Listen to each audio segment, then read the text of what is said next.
continuing our 12th session. 12th session. Nama Om Vishnupadaya Krishna Prestaya Bhutale Shrimati Bhaktivedanta Swaminiti Namane Namaste Saraswati Deve Gauravani Pracharne Nirvishesha Shunyavadi Pastyatyades Tarne Shri Krishna Chaitanya Pramanucha Ananda Shri Advaita Gadadha Shivasadi Gaura Bhaktivinoda Hare Krishna, Krishna Krishna, Hare Hare, Hare Rama, Rama Rama, Hare Hare. Vanchakalpatarubhyascha kripa sindhubhya evacha, patitanam pavanebhyo Vaishnavebhyo namo namaha. Srila Prabhupada ki jai. So today, devotees, we're going to begin discussing about the kitchen. As we'll see here and there, in a number of places, there are discussions about things related to either directly prasadam or things related to directly or indirectly in different places. Actually, the next section after the kit, or we just looked at a section on prasadam. Here's the kitchen. Next section, I think, is also, it's something to do with prasadam. Honoring prasadam, serving prasadam, I think. Of course, Krishna consciousness is the kitchen religion, as Srila Prabhupada said. Chanting, dancing, and feasting. Or on Pandava Nirjala Ekadasi, chanting, dancing, and fasting. So, I hope you're all having a nice time fasting, and you're not feeling tired or sort of, anything like that. I did it for about 40 years. So I think I've done my bit. Particularly when I realized Prabhupada never observed, he just observed this Ekadasi like any other Ekadasi. Yeah. And indeed, Prabhupada never talked about it. So when I realized that, and after I'd done about 40, I thought, I have paid my dues. So, when you've done 40, then you... But seriously, it's up to you. Anyway, you're almost there for today, so keep going.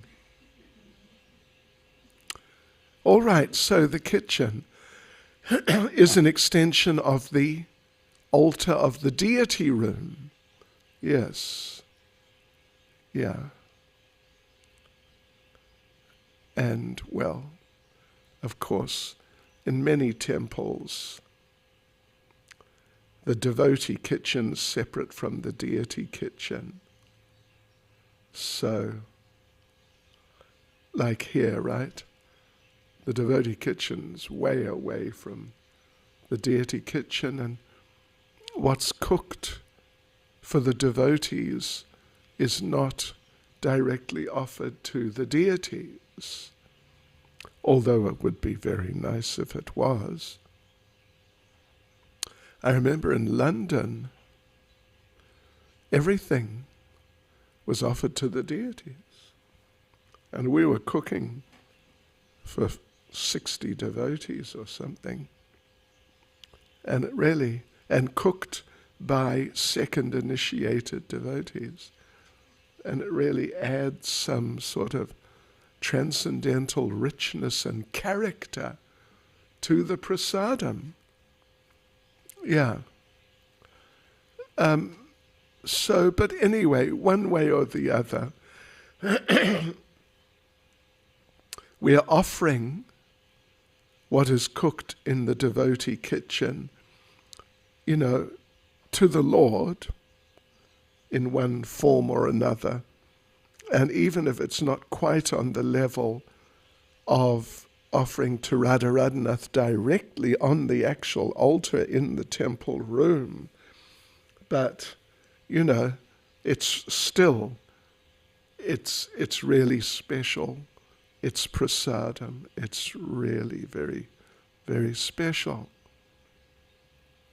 Then they talk about household deities. Some degree of concession may be there, yes. I mean, it's nice. In one devotee in Joburg, Harinamananda, they used to, I don't think they still do, they used to offer 6 offerings a day to the deities, change the deity, Radha Krishna, and various others, I forget. It was, a well-populated altar. And they would change the clothes twice a day. So, that's a serious program. But generally, at home, it's not so high. The standard's not so high. But still, with home deities, typically or often at least Gaur-Nitai, then it's still the Supreme Personality of Godhead. And the deities are still alive, and they're still observing and accepting the service. Oh yeah, it's not just a ritual like a formulaic type of thing, but it's a personal exchange. So therefore, if you're going to have deities at home, you must take them very seriously. And just like, sometimes we give the example, just like for householders at home, in so many cases, most cases, they will have children. And the children are alive. And you got to look after the children. And if you're going away for a few days, or even a week, or if you're going away for a little while, then you can't, a lot of devotees, they'll just put their deities to sleep, which, is possible, but it's not really the best. But, in regards to children, what do you think, devotees?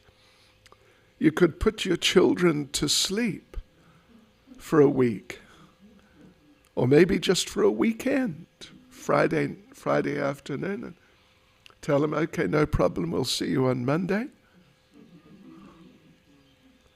No. So deities should be treated really like they deserve to be treated at home. Anyway, we're talking about the kitchens here, really, so let's carry on. And there's an interesting point in point Roman 3. The more careful one is in regard to the small rules, the more one can become conscious that one is not cooking for oneself, but for Lord Krishna himself. So number 4, only clean, uncontaminated clothes must be worn in the kitchen, particularly if you're cooking for the deities. On the altar. Fingernails should be clean and clipped. Look at that. Yes. Haribol. Hands must be washed upon entering the kitchen before beginning cooking. In the temple, bath must be taken before cooking. At home, it is preferable to do so unless you're too lazy. Anyway, you bet it's preferable to do so. Gosh, sloppy devotees. One should not put anything in one's mouth in the kitchen. One shouldn't rinse one's mouth in the kitchen sink. In particular, one should not taste or smell a preparation to test it. Absolutely. And if you're very sincere, without any testing, tasting, or smelling or whatever you do will really be very nice. Okay. Where possible, there should be no eating or drinking in the kitchen area. They're talking about in a home situation. Because in the temple, obviously, that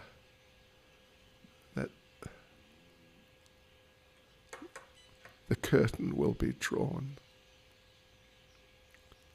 The vessels in which bhogas cooked for the deities in particular, and the plates and the cups in which bhogas offered should be kept and washed separately from the plates, cups, and glasses in which the family devotees eat or drink.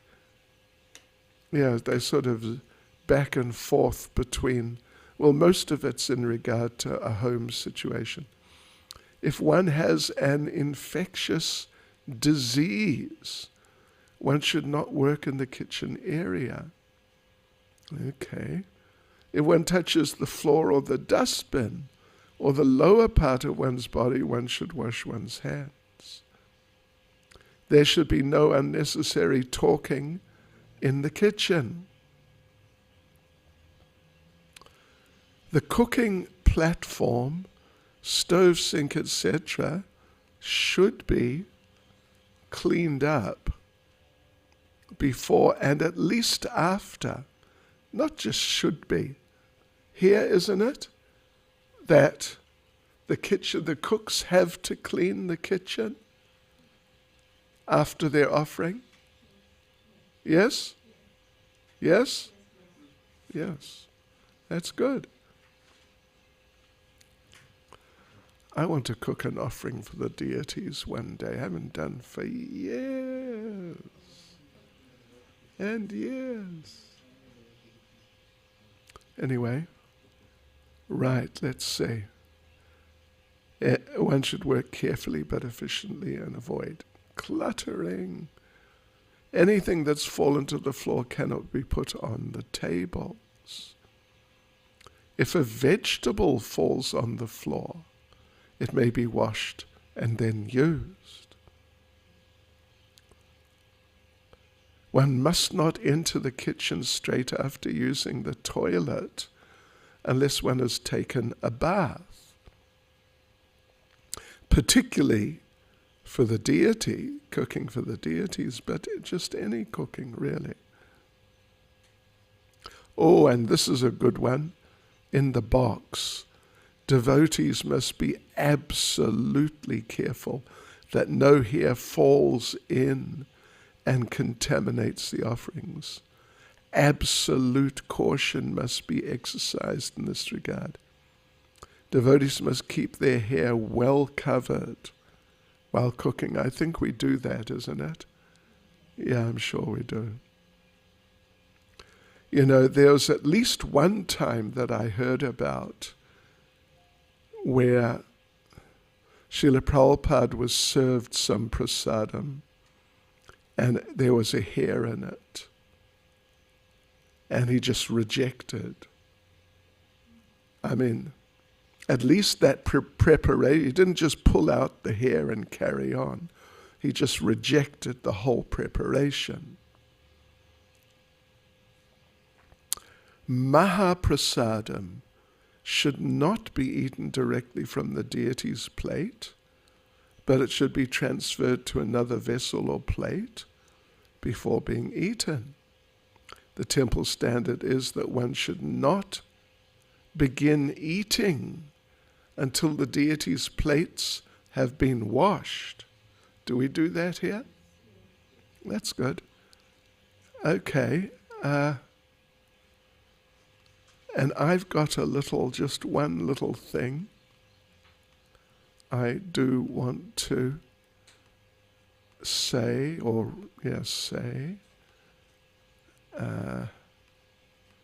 Just give me a sec, okay.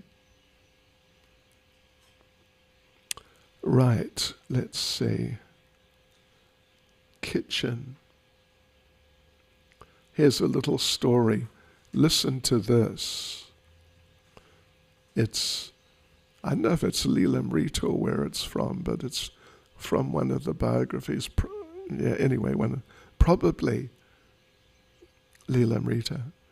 With a twinkle in his eyes, Swamiji entered the kitchen where Harsharani and Yamuna were making samosas. He began eating some, and then more. How many of these can you eat? Harsharani asked. More than you can prepare, Prabhupada answered. But then she said, but you can't taste or eat anything while we're preparing food for Krishna. It is not offered. Prabhupada's just taking them and eating them. And Prabhupada said, who has given you these rules? Prabhupada laughed, eating another samosa. You have, she said. Prabhupada replied, amused, then I can break the rules. Yes, Srila Prabhupada. Well, there's another story, well known actually, of Srila Prabhupada at New Vrindavan during they had a big seminar there in the early days. I don't know if it was Nectar of Devotion or what it was. No. What did they call that? The Bhagavat something or other.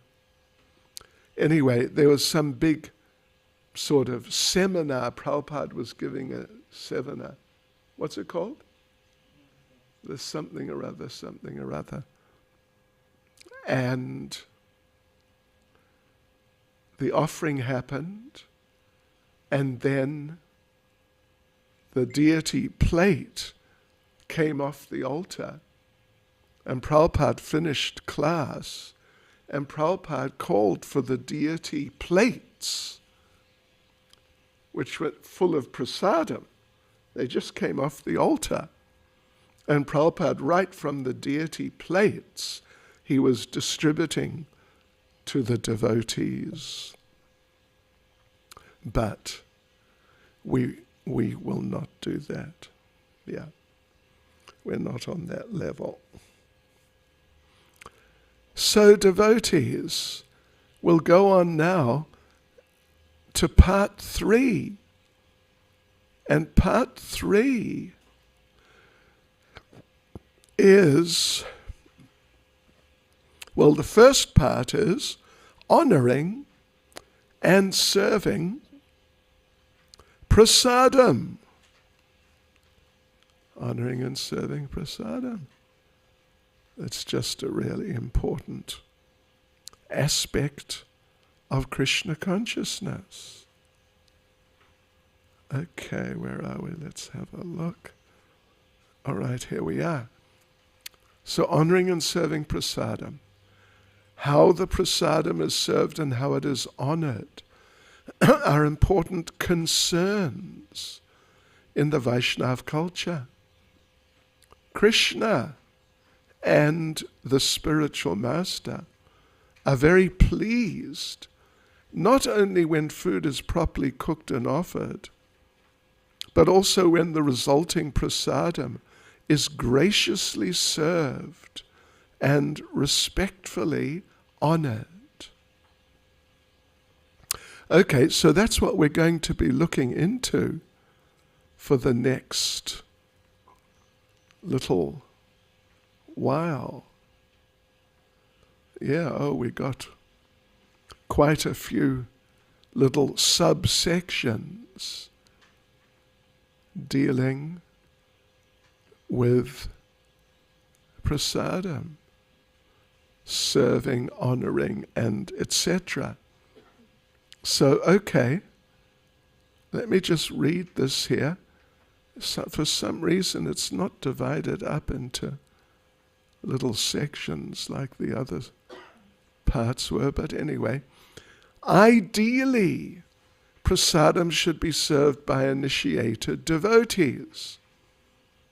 One should be pure in mind, body, habits, and dress, and perform your duties quickly, quietly, and efficiently. As much as possible, loud talking and disruptive noises should be avoided. One must ensure that preparations meant to be served hot are actually hot, but not reheated.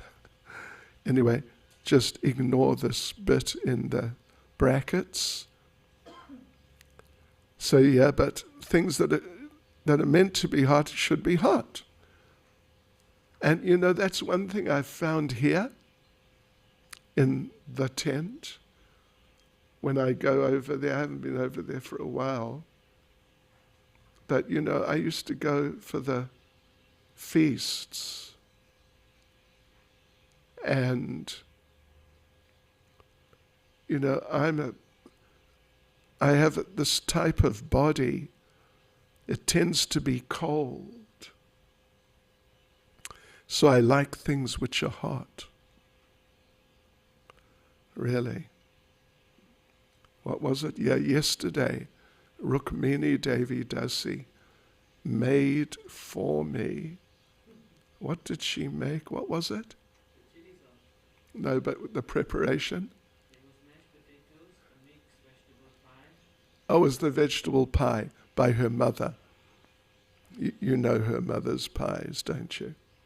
And with it, she made a chili sauce named Inferno Chili Sauce.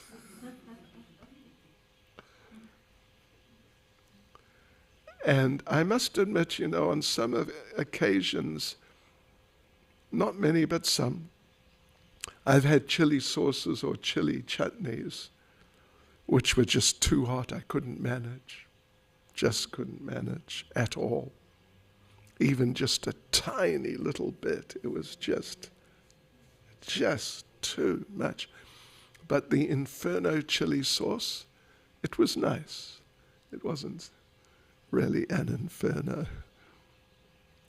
So yeah, but over there, the subjis are often not hot, and things which should be hot.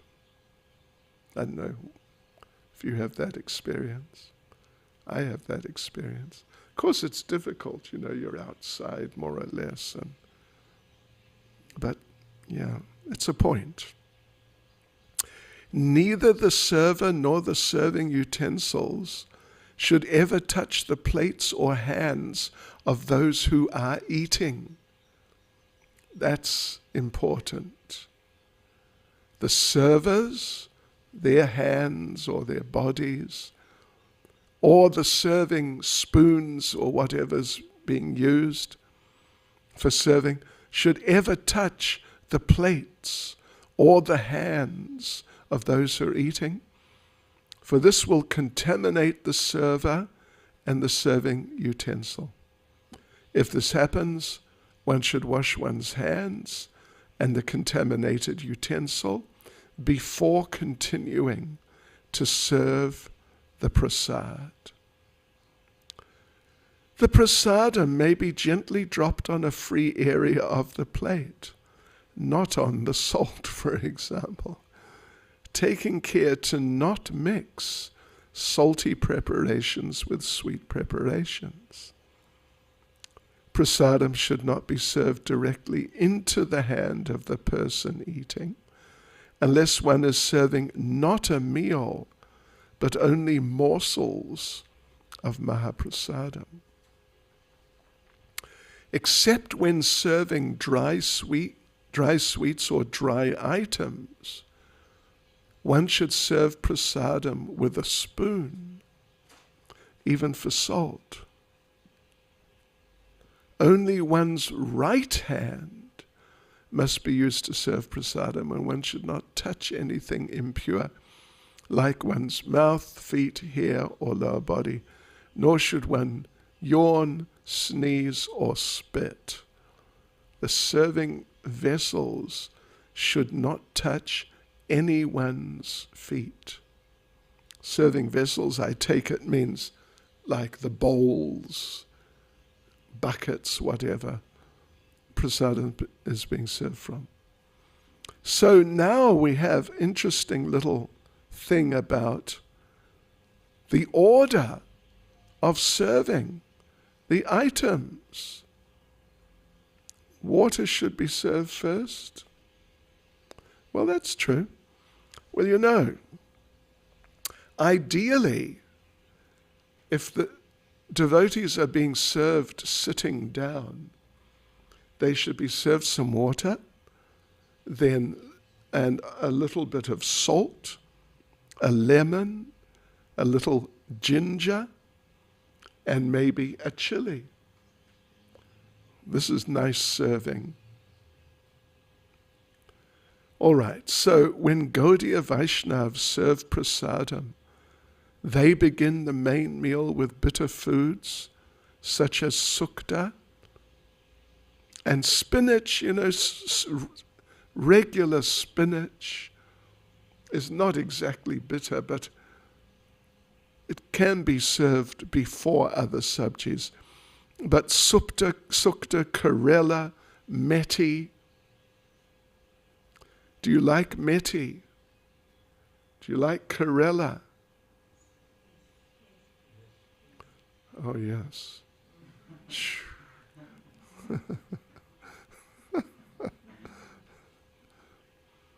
So now, you know, I mean, I tell you what. Anyway, okay. Anyway, at the end it says, rice and chapatis should be offered from the very beginning. That's true. That's true. Or if they're puris, rice and puris should be offered from the very beginning and replenished as required. And if possible, they should be served hot. True. So, right, yeah, so that's already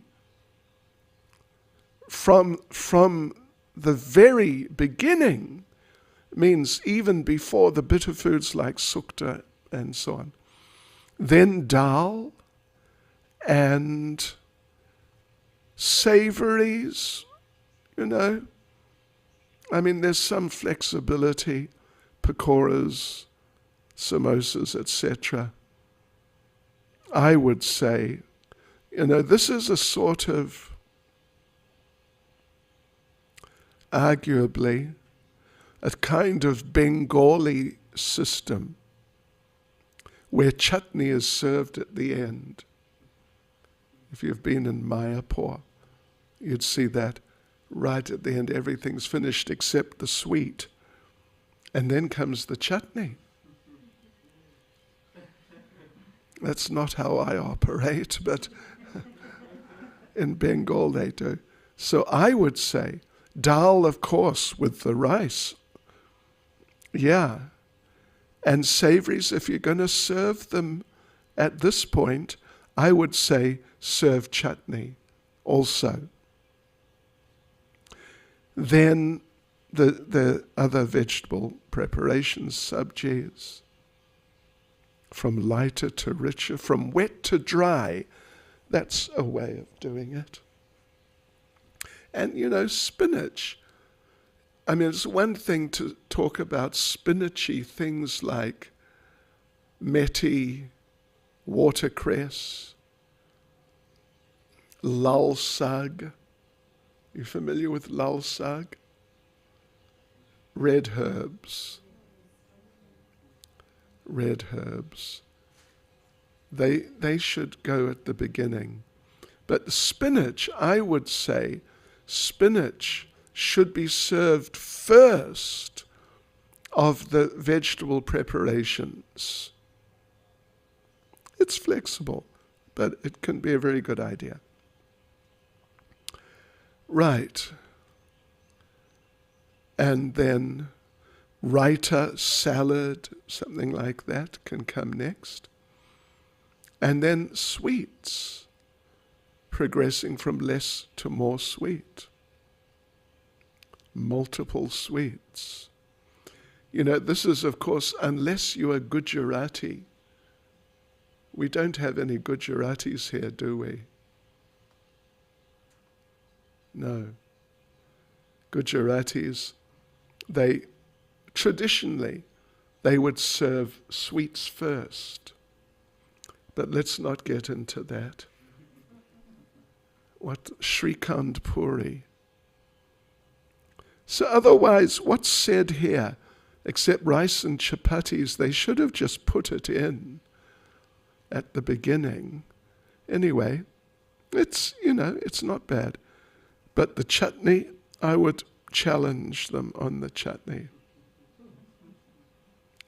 Servings may be small, but when the devotees finish an item, one should be alert to replenish the preparation.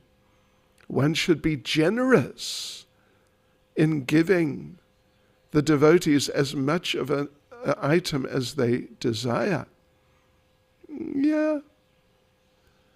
One should not be miserly and hold anything back, because you want to keep some for yourself.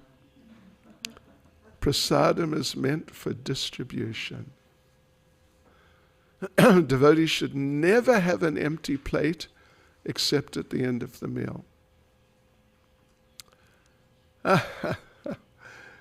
The server or the host, I mean, it's really nice when the devotees serving, they say to the devotees who they're serving that, this is such a nice preparation, something like that, for the mood, the feeling, something like that's really nice.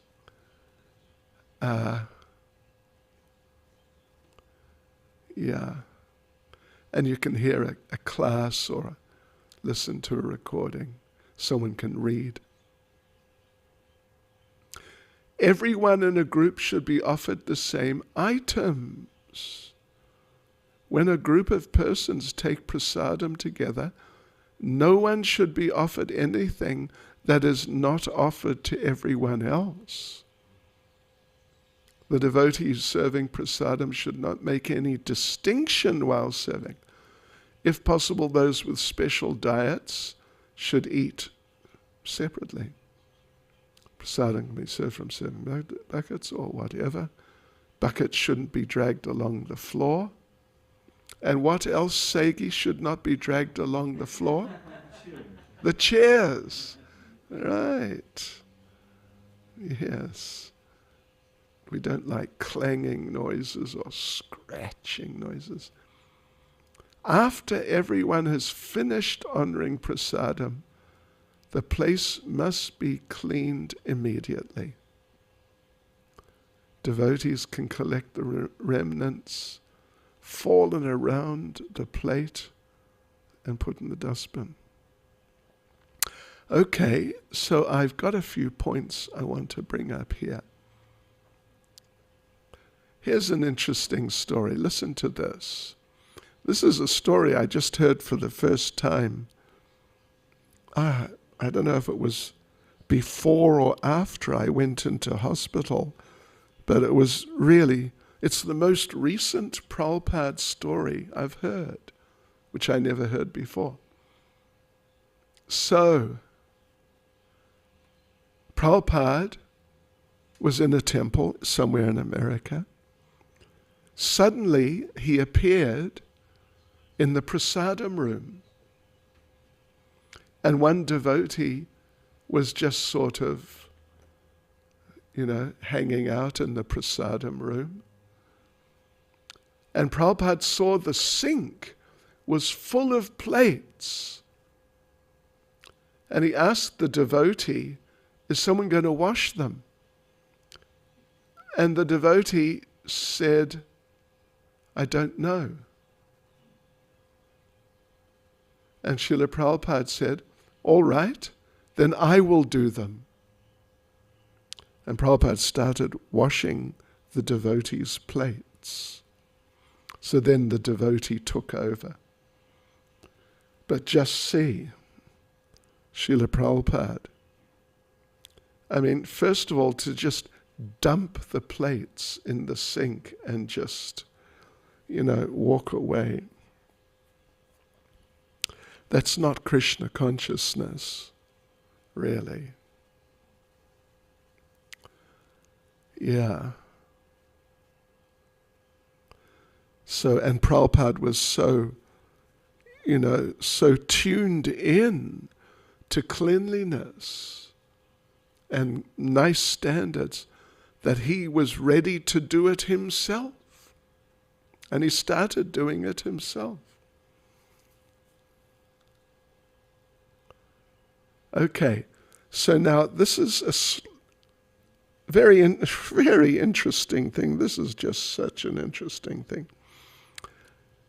It begins with just a few sentences of explanation, and then there's a letter from Prabhupada. So this is after the 1977 Kumbh Mela. During the train ride to Calcutta, Srila Prabhupada reiterated his displeasure with the mismanaged ISKCON Pandal at Kumbh Mela.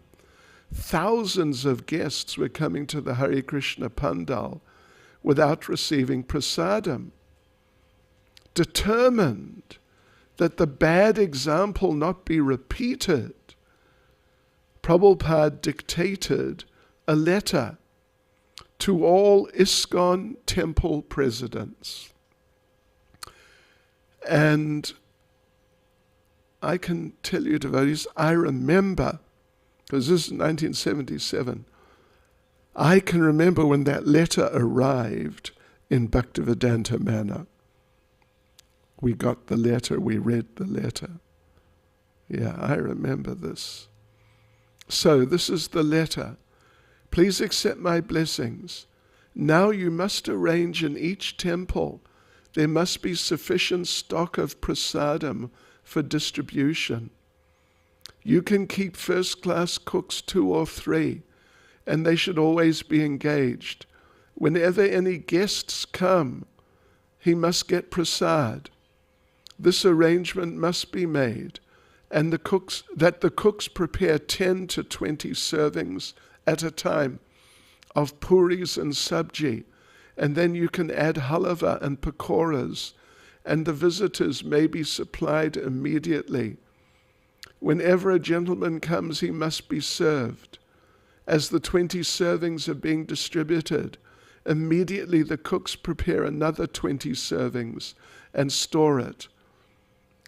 At the end of the day, if no one comes, our men will take, so there's no loss. You cannot say,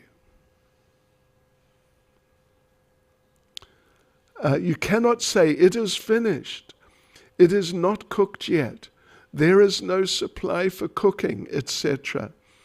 This must be enforced rigidly.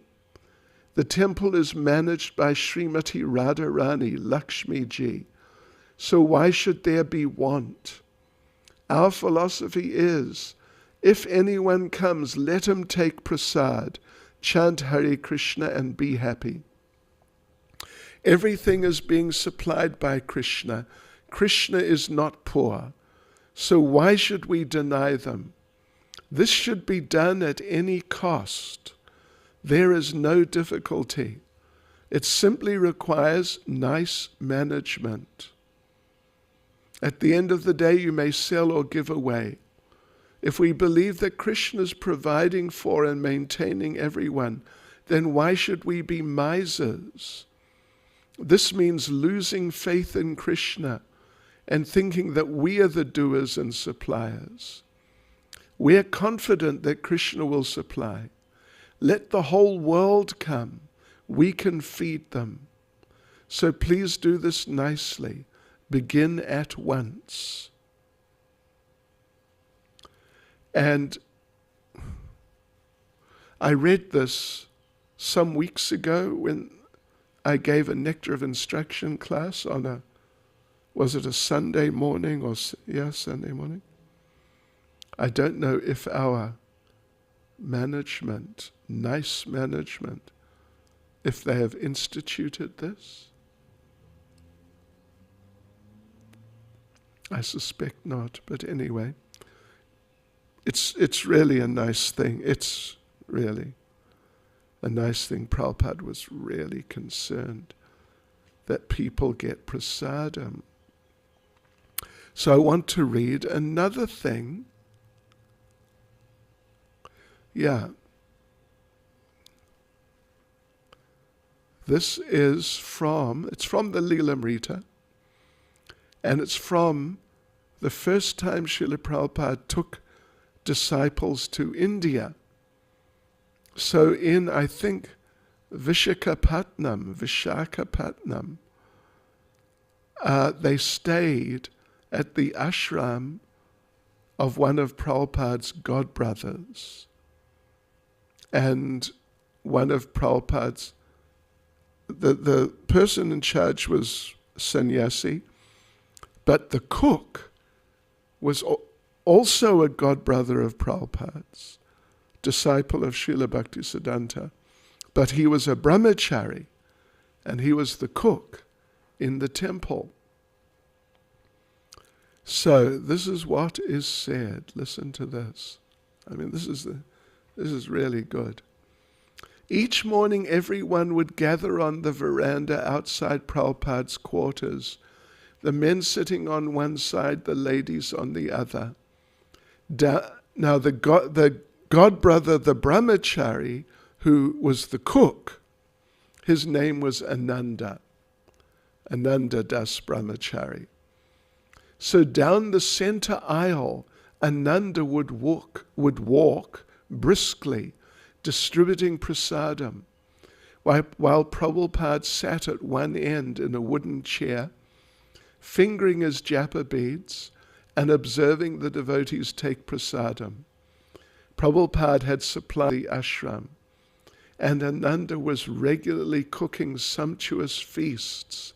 I don't want to disturb any of you in the last, moments of your fast. But this is what he was cooking. Deep fried chunks of potato in powdered spices, rice, yogurt, dal, 3 different types of sabjis, French fries, chutney, malpua, raj keli, sandesh, kheer, and everything cooked to a nectarian standard of excellence. Prabhupada would sit at the head of the 2 rows and encourage them to take prasadam. Give him more, Prabhupada would say. Give him more. Give her more. Prabhupada would praise Ananda's cooking, smiling with pleasure to see his disciples accept prasadam. The devotees would finish having been induced to eat as much as they possibly could. And Srila Prabhupada would say aloud the Prema Dwani, Jayam Vishnupad. Then all the devotees would shout in response, Jai. After one such feast, Prabhupada called the devotees into his room and remarked, see how he is cooking. He cooks everything. He serves it. And then he doesn't eat until everyone is fully satisfied. This is Vaishnav, how he should act. He's more satisfied to serve than to enjoy himself. So that's nice. That's really nice. So during that same visit, that's the same stay, one day Prabhupada took prasadam with the disciples. But he didn't eat much, and he left on his plate some Mahaprasad, which was then distributed to the devotees. And one devotee got a gulab jamun from Prabhupada's plate, which Prabhupada had taken a bite from. I'm sure you all know this story. It's a classic. So this devotee, one devotee is sitting there, then the devotee distributing Prabhupada's remnants comes around and just drops the gulab jamun on his plate. And the devotee sitting looked at the gulab jamun and thought, wow, this is Krishna's mercy. This is really wonderful. However, while he was sitting thinking like that, another devotee grabbed the gulab jamun and ate it. And before the first devotee knew what had happened, the gulab jamun had gone to the place of no return of prasadam. And the devotee who had initially received the gulab jamun, he got really upset. And he went to Prabhupada and told him, this devotee, I got your Mahaprasadam gulab jamun, and this devotee, he stole it and ate it. And he was hoping Prabhupada would say, really? And then he would chastise the devotee, don't you do that, or, penalize him. You must fast for a week. Pandava Nirjala Ekadasi, for 1 week. But Prabhupada just laughed. And Prabhupada said, oh, he was very intelligent. Because we are reminded of Kalidas. You remember Kalidas? We went into some elaborate detail about Kalidas and his faith in the devotees. So, Prabhupada said, he was very intelligent.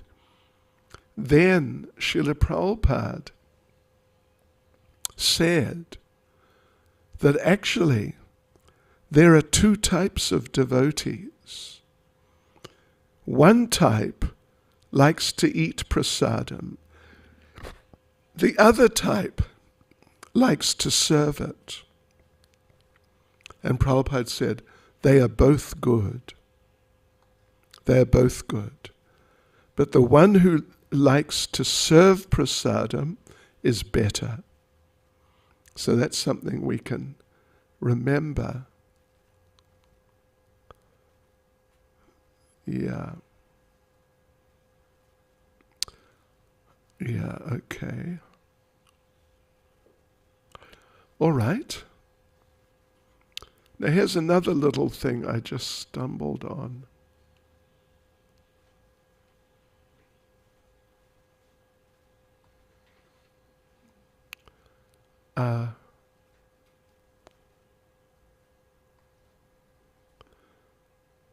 Well, when disciples visited from distant places, Prabhupada always first welcomed them according to Vaishnava etiquette. Prabhupada had said that his mission was like a war on Maya, and so he received his own soldiers from the field by first offering them sweet words and relief. He asked them if they had taken any prasadam, and he suggested that they might want to rest. At least for a few minutes, the immediate pressing problems were put aside as Prabhupada's disciples basked in the sweetness of his darshan and his kind welcome. You should always be able to offer water, hot puris, and eggplant bhaji and sweets, Prabhupada said. Even when guests appeared shy, Prabhupada would insist they take a full meal. And Prabhupada said, at another occasion, some other occasion, I like this idea very much. Our chanting is the medicine, and our prasadam is the diet for curing material disease. So two very important components in Krishna consciousness. Chanting is the medicine, prasadam is the diet.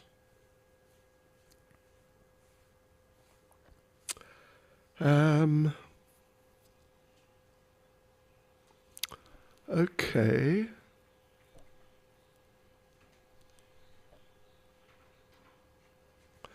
All right, so that's the end of that section. Well, yeah, that first part in regard to serving and honoring prasadam. Now comes honoring. So let's have a look at that. We've got a little time. So honoring prasadam. One should be clean during meals, having washed one's hands, feet, and mouth. Also, one's sika should be bound, the head uncovered for men, and feet bare. One should eat in a clean, spacious, peaceful place, like a tent. Yeah. If possible, one may avoid eating in a vehicle during yatras. This is unavoidable, maybe. One shouldn't eat at the sandhyas, sunrise, noon, and sunset. Well, I don't know about that. Or before bathing, or before performing Gayatri, mantra, or your morning deity worship. Well, it's good, at lunchtime to chant Gayatri before you take lunch. That is good. Also, it's not proper to eat until the food from the previous meal has been digested. One can eat with legs crossed, but not spread. Keeping the plate in one's lap is not proper. Ayurveda recommends sitting on the floor with an asan to take prasadam, with the legs crossed to ease digestion. Anyone over 50, when the body does not support, anyone over 50 can eat while seated at a table. You're over 50, aren't you? You can sit at a table. And I believe as of today, Swarup Damodar Prabhu can too. So I heard. Is there going to be some observance? Anyone know? Some sort of little happening? Not today. Okay, anyway. Before beginning a meal, one should glance over the prasadam and pay one's respects to it, remembering that it is the mercy of the Lord. And one should chant the proper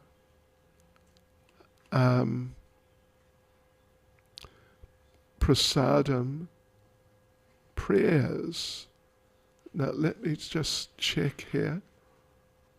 Do I have anything else?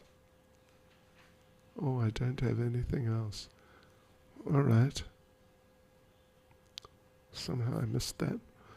So devotees, Hare Krishna, any comments or questions? Yes. Hare Krishna, Srila Gurudev.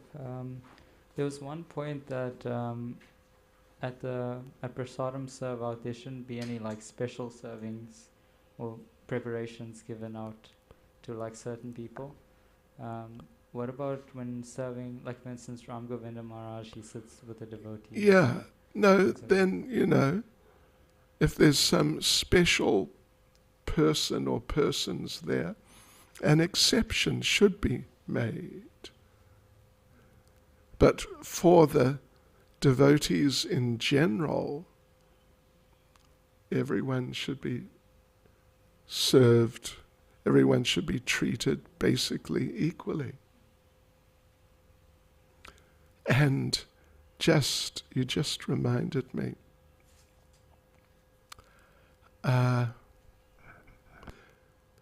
one time, I don't know if you were here or not, but one time it was some festival day, but the weather was not good. So we were having the feast in the evening in the temple room, and Giriraj Maharaj was there. This is in relation to what we said, what Prabhupada said about, two types of devotees. One likes to eat prasad and one likes to serve. They're both good, but the one who likes to serve is better. So Giriraj Maharaj was there, and he was at the head of the line by Prabhupada. Yeah. And I was somewhere around there. Yeah. Probably just sitting right next to him. And the devotees came around serving and started serving. Suddenly, Giriraj Maharaj jumped up and said, I have had enough of this. I have had enough of being served. I want to serve. I want to get the mercy. I want to serve. So he grabbed a bucket and a spoon and he served prasadam. It was very nice. Okay. Any other comments, questions, points? Hare Krishna. Srila Prabhupada ki jai.